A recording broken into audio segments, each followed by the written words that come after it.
Show में मौजूद है उन सबका बहुत बहुत शुक्रिया। थैंक यू सो मच जी। नमस्ते, कहाँ से आना हुआ? सर मैं मराठवाड़ा नांदेड़ जिले से हूँ मराठवाड़ा नांदेड़ से आए हैं। और मैं बम्बई में रहता हूँ। बम्बई में रहते हैं। हमारा आंदोलन था। आंदोलन था, किसका आंदोलन था? ये अबकड़ वर्गीकरण मातंग समाज दलित वर्ग के लोगों के लिए, पिछड़े लोगों के लिए हमारा कल बहुत बड़ा आंदोलन था। अच्छा, दलित और पिछड़े लोगों के लिए आपका आंदोलन था कल। कल बहुत बहुत स्वागत है आपका। और बातचीत का जब सिलसिला जोड़ेंगे जी। तो आपका शुभ नाम हो गया? मेरा नाम नागराज कावड़े, बम्बई युवा। नागराज कावड़े साहब, आप जरूर अपनी बात कहिएगा। बहुत बहुत शुक्रिया, थैंक यू सो मच। आप कहां से आना हुआ सर? वाराणसी से हूँ बेसिकली, वाराणसी। वाराणसी से, बहुत बहुत शुक्रिया sir, thank you so much. कैसे आना हुआ सर? सर मैं यही जॉब करता हूँ। यही जॉब करते हैं आप, तो आज आए हैं शो में। वो तमाम सारे लोग जो आज शो में शरीक हो रहे हैं, कहाँ भाई? आगे आगे आगे आगे आ जाओ। हाँ हाँ, क्या नाम साहब आपका? मेरा अंकुर। अंकुर, बहुत बहुत शुक्रिया। किसके साथ आए हो? हम अकेले हैं। हैं? अकेले हैं। हाँ, ये तो बहुत अच्छी बात, दुनिया में सब अकेले आए हैं, सब अकेले आए। क्या नाम तुम्हारा? रेहान। रेहान, दिल्ली 6? हाँ, दिल्ली 6।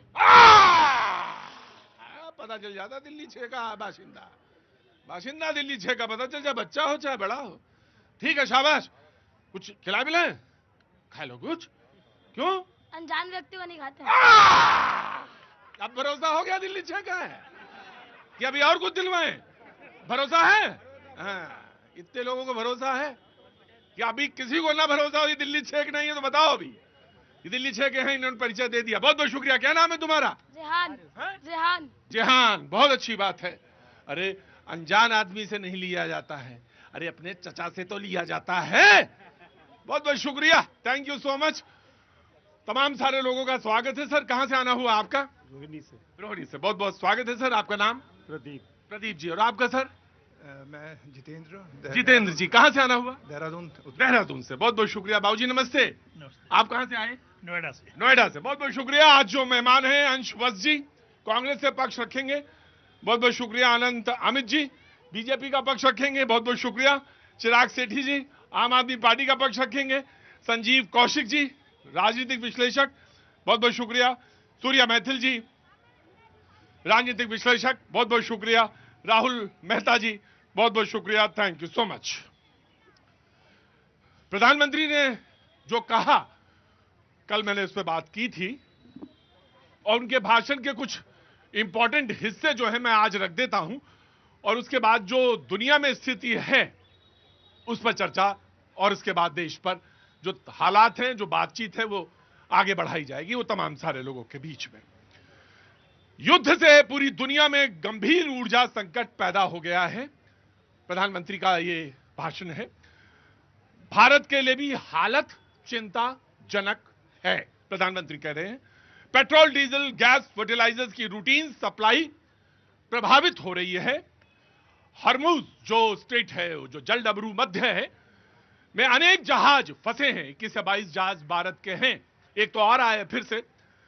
हरमुज में अनेक जहाज फंसे हैं, उनमें भारतीय क्रू जो लोग हैं, नाविक हैं, वो भी फंसे हैं। हरमुज विश्व व्यापार का सबसे बड़ा, वो जो डबरू मध्य जो है, सबसे बड़ा रूट है। इस रूट से विश्व व्यापार का सबसे बड़ा व्यापार होता है।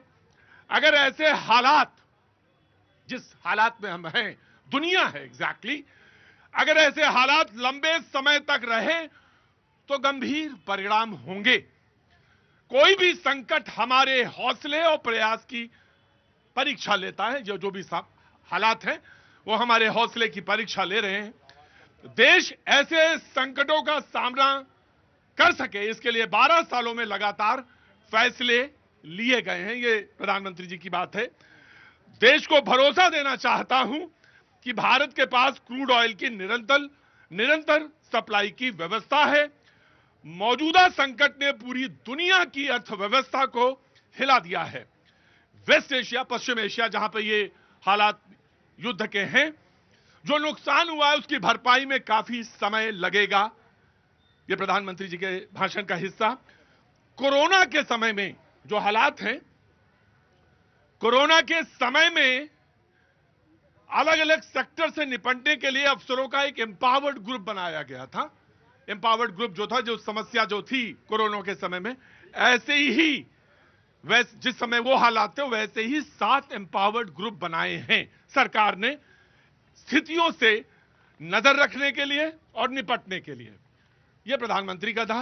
राहुल गांधी जी का भी मैं पढ़ देता हूं। मोदी कभी भी भारत के हित के फैसले ले ही नहीं सकते, यह साफ दिख रहा है। यह राहुल गांधी जी का है कि मोदी जी फैसले नहीं ले सकते, वो देश और हमारे किसानों के हित में काम नहीं कर रहे हैं, यह राहुल गांधी जी का कहना है। संकट काल में गरीबों और श्रमिकों पर बुरा असर पड़ता है। राज्यों से अपील है कि प्रधानमंत्री गरीब, यह प्रधानमंत्री मोदी जी का है, राज्यों से अपील है कि प्रधानमंत्री गरीब अन्न कल्याण योजना का लाभ मिलता रहे। यह मैंने वो हिस्सा पढ़ा जो एक तरफ प्रधानमंत्री का था और दूसरी तरफ राहुल गांधी जी ने कहा कि मोदी जी फैसले ले ही नहीं सकते, और उन्होंने एक बात और कही है कि वो वही करेंगे जो अमेरिका और इजराइल कहेगा। यह बात राहुल गांधी जी ने बोली। लेकिन सब्र रखिए, सब्र का फल मीठा होता है ना, देख लिया मैंने। लेकिन पूरी दुनिया में हालात क्या हैं यह जानना बेहद जरूरी है। और फिर कंपेयर करिएगा खुद, जहां हम खड़े हैं 140 करोड़ से ज्यादा की आबादी है, हम कहां खड़े हैं और दुनिया कहां है इस समय। सबसे पहले पड़ोसी देशों से शुरू करता हूं। श्रीलंका, बुधवार को स्कूल कॉलेज में छुट्टी घोषित कर दी गई है। वहां गैर जरूरी सरकारी कर्मचारियों के लिए सार्वजनिक छुट्टी घोषित की गई है। नेशनल फ्यूल पास क्यूआर आधारित राशनिंग शुरू हो गई है। निजी वाहनों को हफ्ते में 15 लीटर तक तेल और सार्वजनिक परिवहन को 200 लीटर तेल की बात कही गई है। बांग्लादेश, आपका पड़ोसी, सभी विश्वविद्यालय, विदेशी पाठ्यक्रम वाले स्कूल और कोचिंग सेंटर बंद हैं। सभी कक्षाओं को ऑनलाइन मोड पर शिफ्ट किया गया है। 8 मार्च से ईंधन की राशनिंग शुरू हो गई है। घरों में 5 घंटे की रोलिंग ब्लैकआउट है। बिजली को गारमेंट निर्यात क्षेत्र को प्राथमिकता देनी है। यह बांग्लादेश का है। भूटान, जमाखोरी रोकने के लिए जरिकेन में ईंधन बिक्री पर प्रतिबंध लगा दिया गया है। और भी 2-3 चीजें भूटान ने किया है। पाकिस्तान, पढ़ें या छोड़ दें?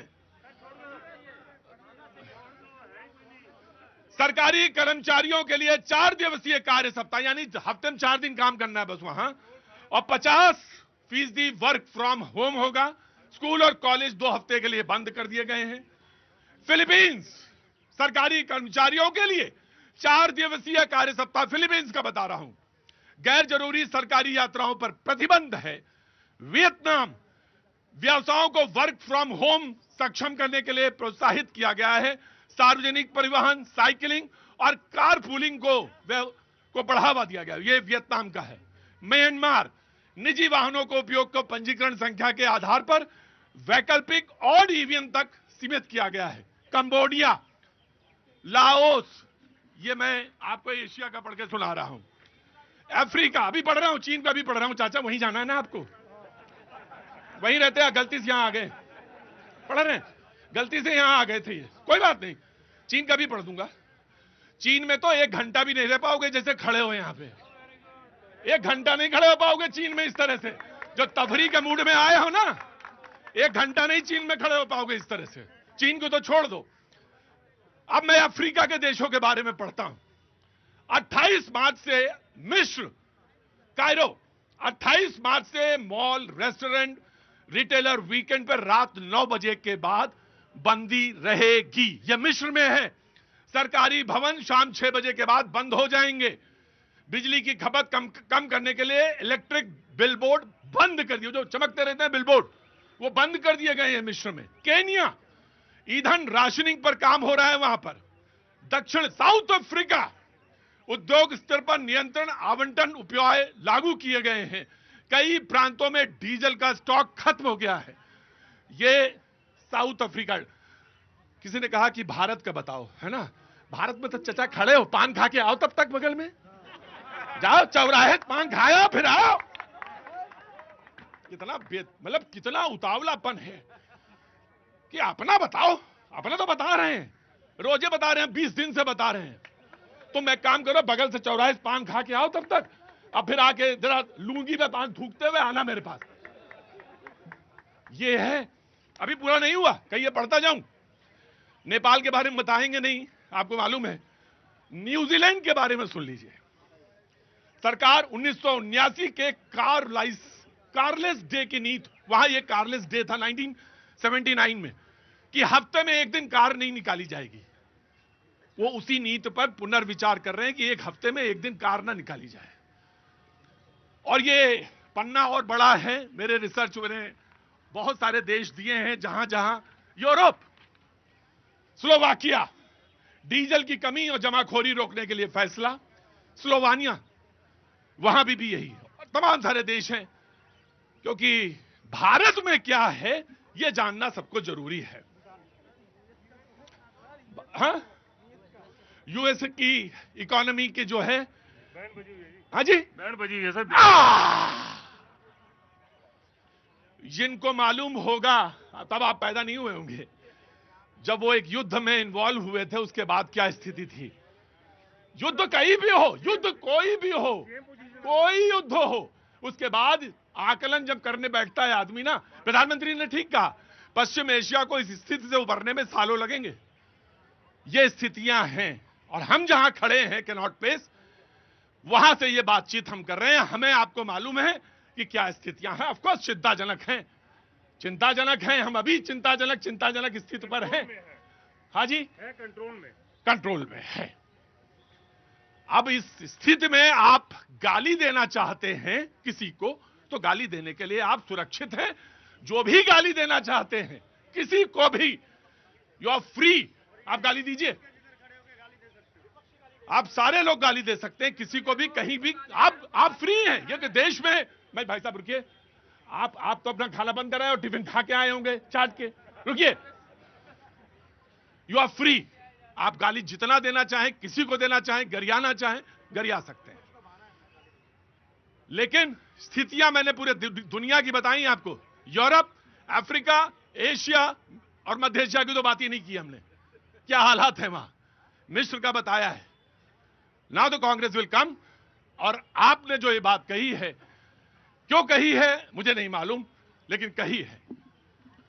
प्रतीक जी, मैं थोड़ा भारत की जो स्थिति रही है उसके बारे में भी बता देता हूं। खुद इस देश के प्रधानमंत्री ने आज सदन में जो ये कबूल किया है, उन्होंने कहा है, और अगर आप उनके आज के भाषण को और कल के भाषण को अगर आप सुनेंगे तो मुझे ऐसा लगता है कि उन्होंने अपने हाथ खड़े कर दिए हैं।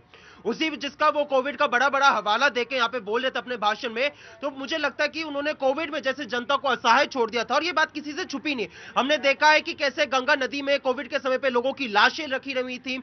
हमने देखा है कि कैसे कोविड के समय पे जो है ऑक्सीजन सिलेंडर ना मिलने की वजह से लोग बागों ने अपना दम तोड़ा था।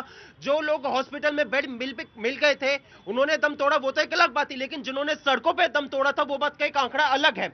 हमने देखा कि कैसे जो है कोविड के समय पे आपने अनप्लान तरीके से लॉकडाउन लगा दिया था, जिसकी वजह से जो है 4.33 करोड़ जो हमारे माइग्रेंट वर्कर्स थे, मजदूर थे, उनको कैसे सैकड़ों किलोमीटर लंबा चलना पड़ा था। और जब सरकार से सवाल पूछा गया इसको लेकर राज्यसभा में, तो सरकार ने क्या कहा कि इस बीच में तो भाई कोई मजदूर मरा ही नहीं है। तो आपने जैसे जो है कहते ना लीपा पोती करने का जो काम किया था, आपने कहा कि कोविड के समय पे हमने बहुत सक्सेसफुल तरीके से लड़ा है, हमने बहुत अच्छे तरीके से मैनेजमेंट किया था। तो किसी से छुपा नहीं कि कैसे उस समय पे बातें बोल लीजिए। आप हर आदमी को बोलने की अख्तियार है।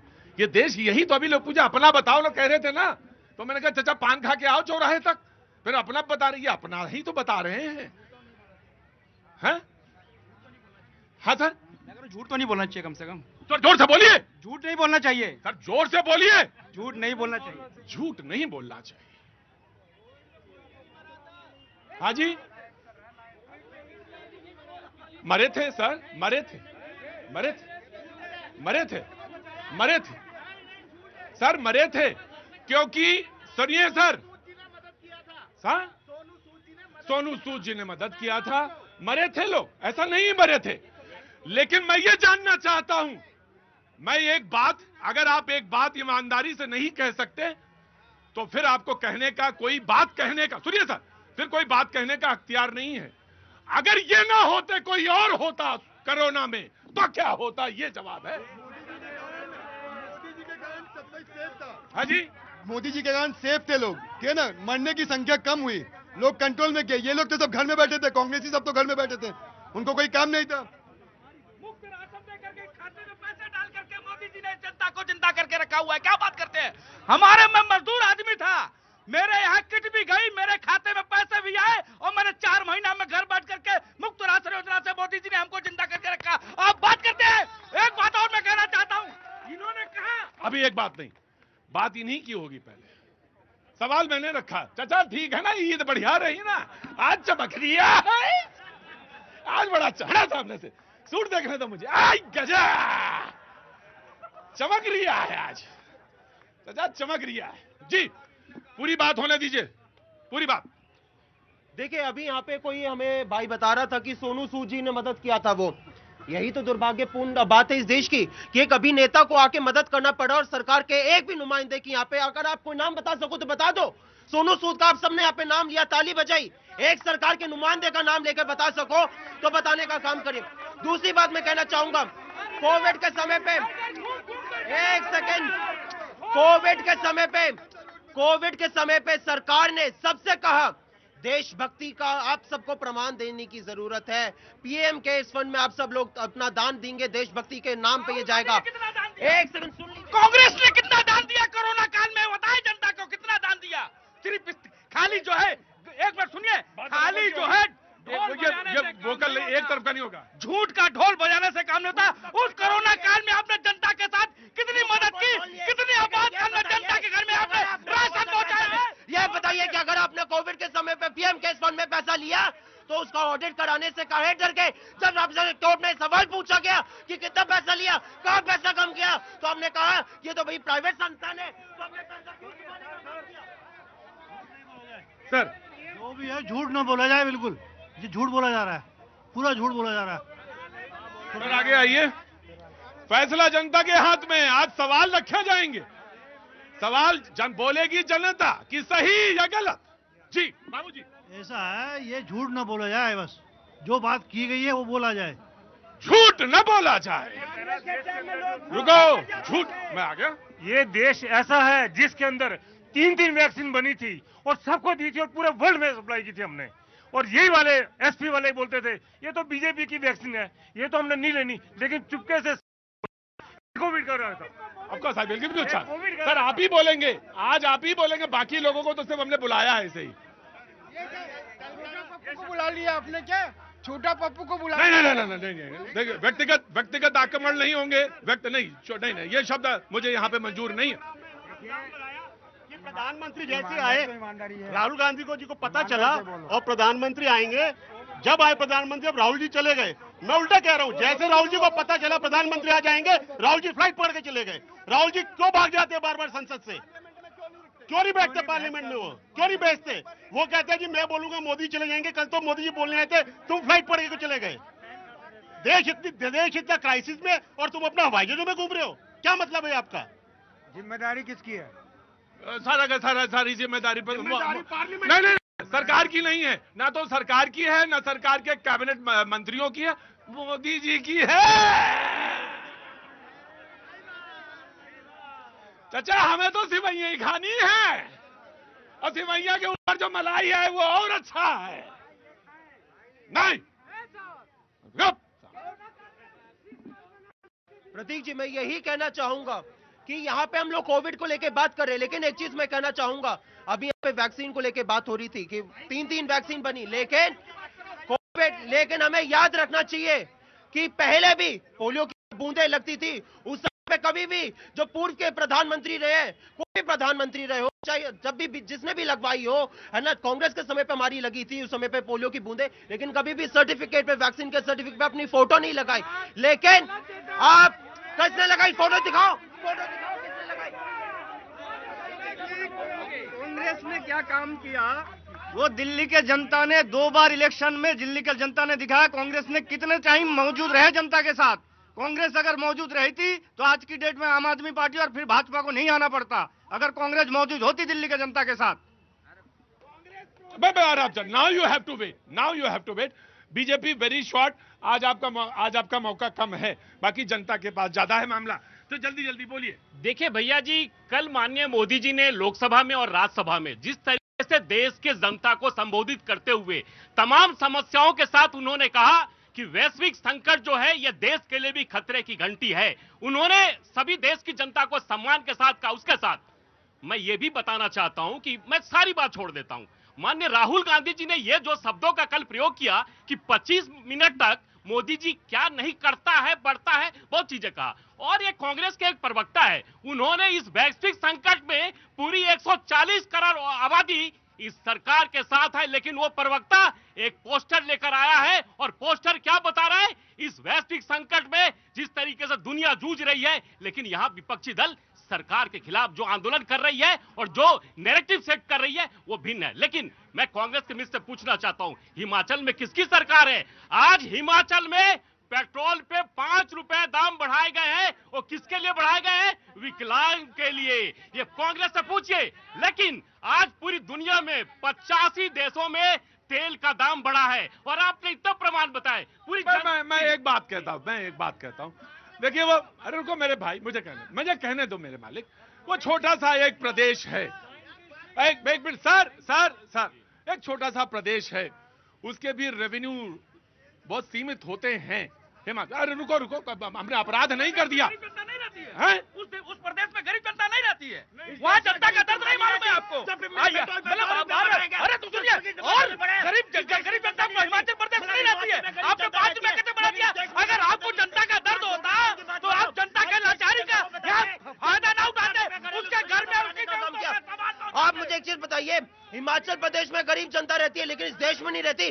प्रीमियम पेट्रोल पे 2.5 रुपया बढ़ा दिया, स्विगी जोमेटो ने पैसा बढ़ा दिया, घरेलू सिलेंडर। अच्छा भाई मैं तो सरकार के लिए कुछ कहना चाह रहा था, हिमाचल की सरकार के लिए, लेकिन आपको नागवार गुजरा तो मैं छोड़ देता हूं। अरे सर, हाँ जी, कर्नाटक भी तो इनके पास बड़ा स्टेट है, वहाँ भी तो पेट्रोल डीजल के रेट इन्होंने बढ़ा रखा है और सबसे रिच स्टेट है। अरे सर, वो रेवेन्यू की जरूरत पड़ती, पैसे की जरूरत। तो रेवेन्यू की जरूरत तो देश को भी है, रेवेन्यू की जरूरत तो देश की है। सर ये समझने की बात है।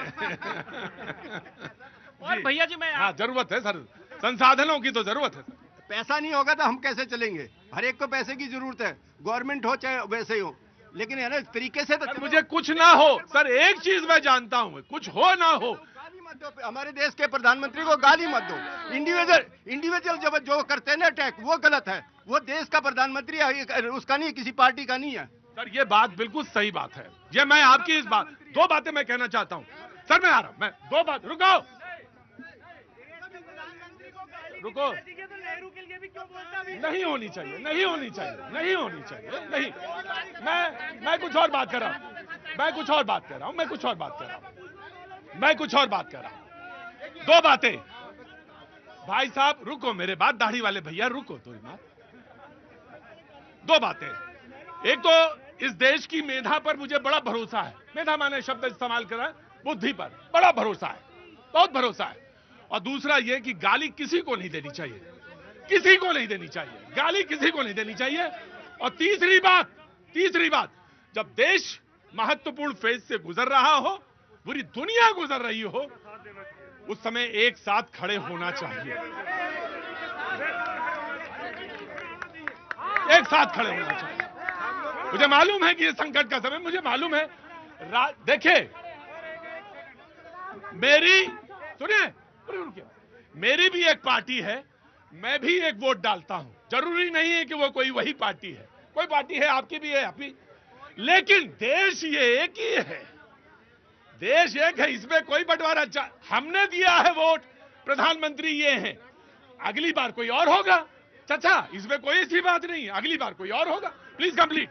दूसरा, मैं आपके माध्यम से, भैया जी के माध्यम से पूरी देश की जनता को यह बताना चाहता हूं कि आज हमारे देश में 60 दिन का सब कुछ है। अब हम तैयारी 1 जून के लिए कर रहे हैं, पहली बात। और दूसरी बात मैं ये बताना चाहता हूं कि आज माननीय मोदी जी ने ये कहा है कि देश के जनता को कोई घबराने की जरूरत नहीं है। जिस सशक्तिकरण के साथ सरकार काम कर रही है, जनता को भी साथ से साथ मिला के चलने की जरूरत है। किसी भी चीज की असुविधा नहीं है। पूरी दुनिया जिस तरीके से कर रही है, आज हमारा देश एक साथ है।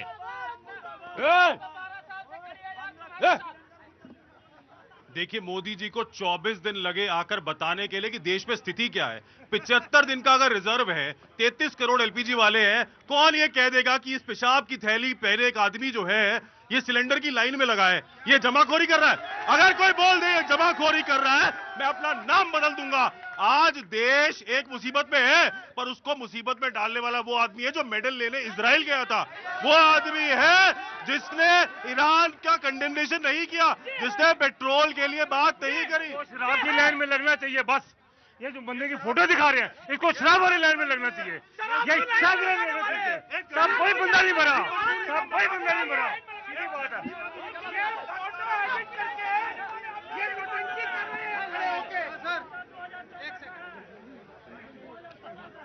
शराब की लाइन इसलिए खोली थी कि वो जरूरी थी, इसलिए खोली थी। वो खोली इसलिए थी शराब की दुकान।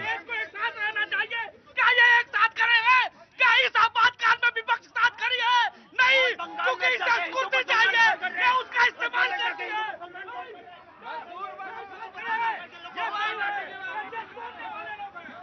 भाई सरकार तो एक साथ ही है, जब तुझे भी सिलेंडर चाहिए होगा तो मैं दूंगा, मोदी जी आके नहीं देंगे, मैं बता रहा हूं, मैं दूंगा।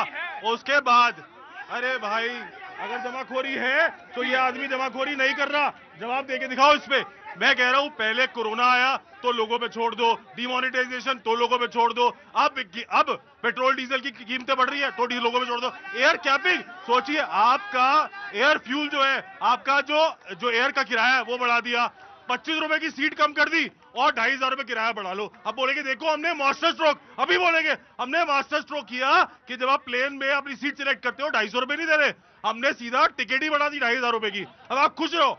अब ये सारे उनको मोदी, अभी मैं आपसे एक सवाल पूछना चाहता हूं, कोरोना में, एक मिनट, कोरोना में किसने किसका साथ छोड़ दिया था, ये मैं जानना चाहता हूं। जी बिल्कुल, आप मुझे बताइए, जब कोरोना, मैं ये जानना चाहता हूं, दिल्ली के अस्पताल में गैस ऑक्सीजन बिल्कुल खत्म हुई थी। देखिए बिल्कुल, दिल्ली के अस्पतालों में हमारे एमएलए रात तक लगे रहे और मांगते रहे। आपने कहा कि मैं शर्मिंदा हूं इसलिए तो कि इस सरकार में मैं हूं, कहा आपने? बिल्कुल, हमने जो हमसे नहीं हुआ हमने माफी मांगी। हमने ये तो नहीं बोला कि आओ हमें बड़ा सा हार डालो, हमें संसद में लेके चलो, बड़ा सा हार डालो। हारे तो भी बड़ा हार डालो, जीते तो भी बड़ा हार डालो, सिलेंडर मिले तो भी हार डालो, सिलेंडर ना मिले तो भी हार डालो। बस नहीं, कोई बात, fair enough, fair enough, fair enough. इन्होंने बहुत बड़ा एक ब्रेकिंग है सामने, प्रधानमंत्री मोदी और ट्रंप के बीच बातचीत हुई है। मैं आ रहा बाबू, सरकार खबर पे भी ध्यान में रहना चाहिए, कोई युद्ध नहीं है, ये भी अपने ही हैं, उतने ही हैं जितने ये हैं, बात दोनों बराबर के हैं। सवाल ये है कि इन्होंने, मैंने इनसे सिर्फ यही पूछा कि कोरोना में किसने किसका साथ छोड़ दिया था। अस्पताल में ऑक्सीजन थी दिल्ली में, बस इतना ही पूछा था। इन्होंने जवाब दिया, फेयर इनफ, फेयर इनफ। ना राहुल, प्रधानमंत्री नरेंद्र मोदी जी ने कल पार्लियामेंट के अंदर भी यही बात बोली कि ये चिंता का विषय है, लेकिन चिंता के विषय को चिता में बदलने का काम विपक्ष करती है। कोरोना काल के अंदर जब जनता महामारी से निपट रही थी तब विपक्ष कहां था? कहां थे अस्पताल, कहां थे ऑक्सीजन के सिलेंडर? इनके नेताओं के पास पकड़े जा रहे थे, चाहे आम आदमी पार्टी हो चाहे कांग्रेस की सरकार हो। कितनों के घर गए थे कि जो सिंह सभा कमेटी, हमारी गुरुद्वारा प्रबंधक कमेटियां, ये लगा रही थी, ये सेवा कर रही थी, आरएसएस सेवा कर रही थी, लेकिन विपक्ष नहीं था।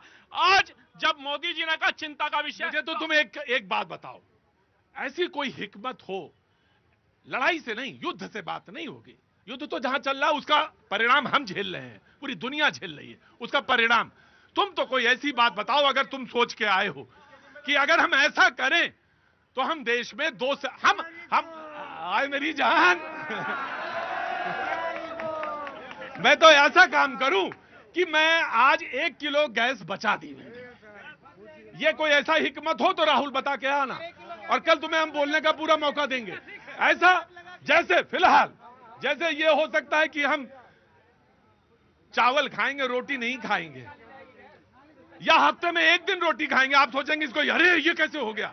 नहीं, हो सकता है। 65 में हमने देखा के समय में हो सकता है, तो आज क्यों नहीं हो सकता? हमें एकत्रित होना पड़ेगा। ये भारत के लिए संकट की घड़ी है, ये किसी पार्टी के लिए संकट की घड़ी नहीं है, ये नरेंद्र मोदी जी के लिए संकट की घड़ी नहीं है। बड़ी अच्छी बात कही। 140 करोड़ लोगों के लिए संकट की घड़ी है, और आज भी अगर 2 भाई आपस में नाराज है तो उसका फायदा पड़ोसी क्यों उठाएगा भैया?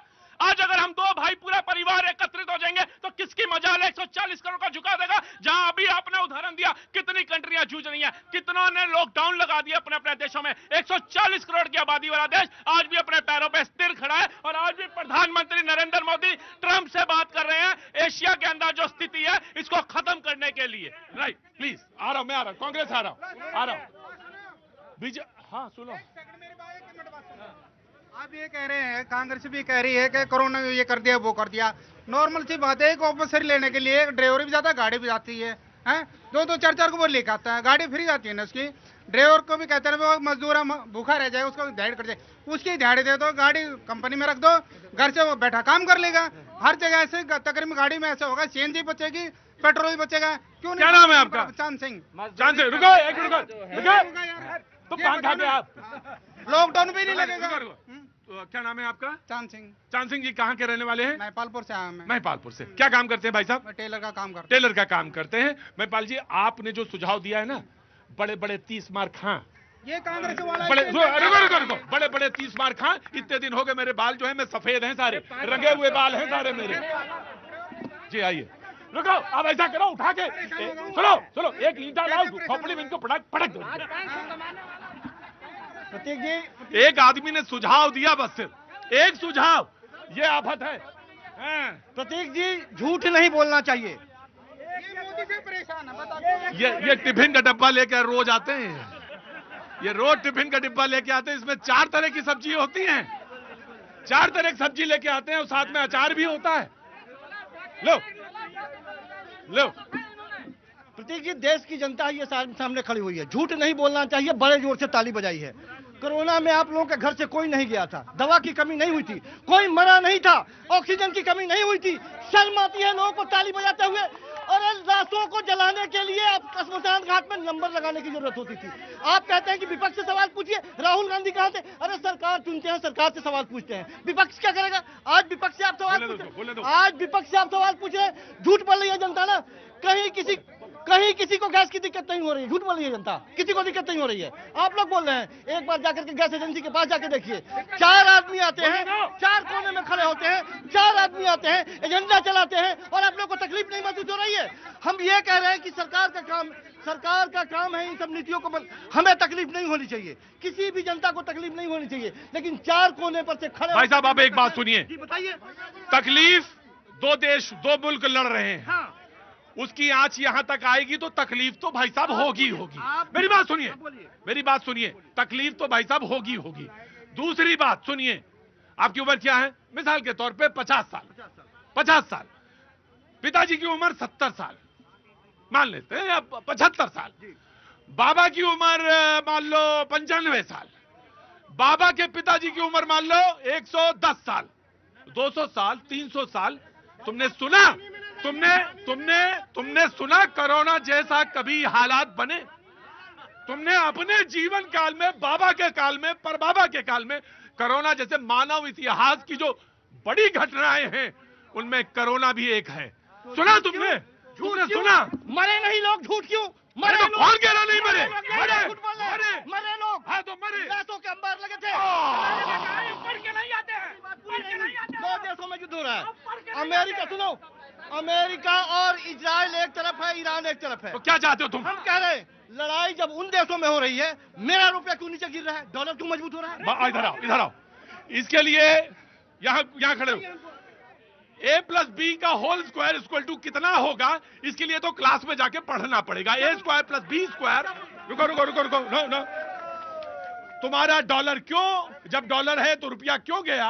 ये सवाल जो है आप पढ़िए, ये पढ़ के आइए, वरना ये मेरे पास टाइम नहीं है, मेरे पास टाइम नहीं है। प्रधानमंत्री कहते थे कि जब रुपया गिरता है, देश के प्रधानमंत्री। ठीक है। धन्यवाद प्रतीक जी। पहले तो आपको और पूरे देश को भारत माता की जय, वंदे मातरम। प्रतीक जी, अभी तक यहाँ पे सिर्फ कोरोना की बात हो रही थी, वर्तमान में जो स्थितियां हैं और जो हमारी अचीवमेंट है उन पे बात नहीं की गई। मैं ये पूछना चाहता हूँ यहाँ पे उपस्थित जनसमूह से, अगर ये चीज 2014 से पहले होती, आज युद्ध को 25 दिन हो गए हैं, तो क्या भारत के पेट्रोल पंप सरवाइव कर पाते? नहीं, ये तैयारी के कारण हुआ है। एक और चीज मैं बताना चाहता हूँ प्रतीक जी, ये इतनी सारी बातें कर रहे थे, इनसे पूछिए इन्होंने कितने बाजार की व्यवस्था की थी? इन्होंने भारत की शिपिंग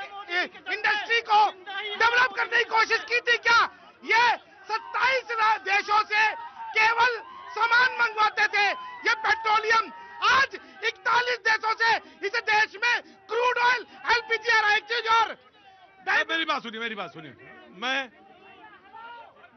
मैं समझता हूं आप ये नहीं, खड़े रहिए, कुर्ता पहन के आए तो लाइसेंस नहीं मिल गया। मुझे मालूम है आप ये नहीं सुनना चाहते, आप ये सुनना चाहते हैं कि क्या आपको मैं जानता हूं। मैं आपसे एक सवाल पूछना चाहता हूं कांग्रेस से।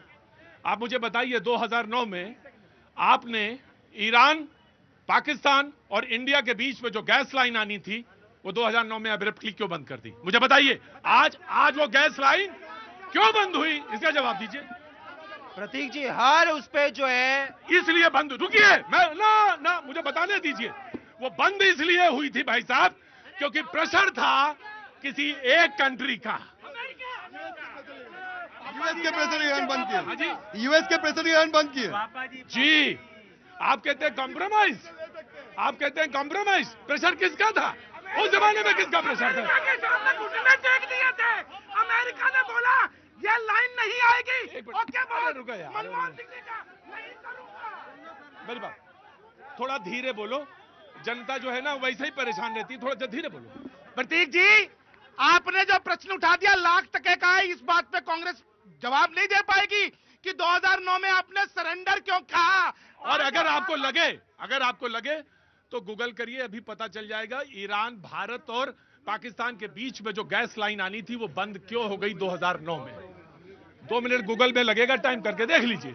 और मैं आपको बताऊं, यदि वो gas line sir no discipline is discipline नहीं, आप जो पूछना चाहेंगे मैं सुन लूंगा। यदि वो गैस लाइन आज भारत के अंदर होती तो आज भारत के अंदर जो ये एलपीजी के रेट्स है ये भी आधे रह जाते, क्योंकि ट्रांसपोर्टेशन कॉस्ट खत्म हो जाती, उसके अलावा काला बाजारी खत्म हो जाती और विदेशी प्रेशर खत्म हो जाता। लेकिन इन लोगों ने अमेरिका के सामने ये घुटने यूं टेक दिए थे, भारत की अस्मिता को जमीन पर ला दिया था। प्रतीक जी, ऐसा सरेंडर हमने ऐसा सरेंडर किया कि हमने यूएस को बार बार जो है उसको क्रिटिसाइज करने से हम लोग घबराए नहीं। ऐसा सरेंडर हमने किया कि सुन लीजिए, ऐसा सरेंडर किया कि इंदिरा गांधी जी के समय पे जब अमेरिका ने अपना 7वां बेड़ा भेज दिया, हम डरे नहीं और बांग्लादेश का निर्माण कर दिया। तो ये सरेंडर अगर कहते हैं तो ऐसा सरेंडर का में हमें कोई प्रॉब्लम नहीं। लेकिन एक सेकंड में आप बार बार कॉम्प्रोमाइज वर्ड यूज करते हैं, उसी पे ये सवाल था, पाइपलाइन उसी का सवाल था ये। लेकिन हम लोग कॉम्प्रोमाइज की अभी आप जो बात कर रहे थे, बोलने दो भाई, बोलने दो, ये गलत बात है। नहीं, आपके बीच में नहीं बोलो, नहीं बोले, तुम इधर आके बोलो। मैं कह रहा हूं, देखो अभी आपने यहाँ पे कॉम्प्रोमाइज वाले शब्द पे कहा। मोदी जी ने पूरा 2024 का लोकसभा चुनाव में अपना ड्रीम प्रोजेक्ट के नाम से जगह जगह पे जो है अपना बाइट दिया कि चाहबर पोर्ट मेरा जो ड्रीम प्रोजेक्ट है। आपने अभी जो है अमेरिका के दबाव में आके आपने कितना बजट एलोकेट किया 2024 में? 0।